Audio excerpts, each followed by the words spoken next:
High, আমি তিতলি। গায়ে হলুদের জন্য বানানো এই শাড়িটার ডিজাইন আজ তোমাদের দেখাই চলো। শাড়িটা বানিয়েছিলাম সেই গত বছর জুন মাসের দিকে, কিন্তু তার ভিডিও দেওয়া হয়নি। শুধু এডিট করা হয়নি বলে এরকম কত ভিডিও গ্যালারিতে জমে জমে পাহাড় হয়ে যায়, আর ফোনের স্টোরেজটাও কমতে থাকে। তাই ভাবলাম আজ এটা তোমাদের সাথে শেয়ার করি।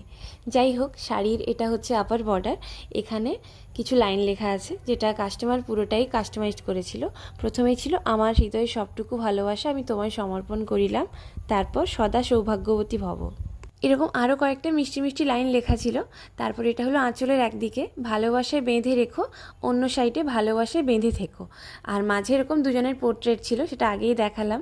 এই প্রত্যেকটা লাইন বা প্রত্যেকটা কথাই যে দিদিটা অর্ডার করেছিল, বৃষ্টিদি, পুরোটাই কাস্টমাইজ করেছিল। মানে পুরোটাই বলে দিয়েছিল কোন জায়গায় কি লেখা হবে, আর আমি ওরকমভাবেই লিখে দিয়েছিলাম। শাড়ির পুরো বডি জুড়ে ছিল এরকম গাছকৌটো, পানপাতা, আর সাথে এরকম জোড়ায় জোড়ায় প্রজাপতি। আর শাড়ির নিচের পাড় জুড়ে থাকছে বাঙালি বিয়ের প্রত্যেকটা রিচুয়ালস। তো সেটা ভিডিও নেক্সট পার্টে দেখাবো। আজকের ভিডিও এটুকুই। আর এই যে আঁচলের পোর্ট্রেটটা, এটা কিন্তু বরকনের অরিজিনাল পোর্ট্রেট।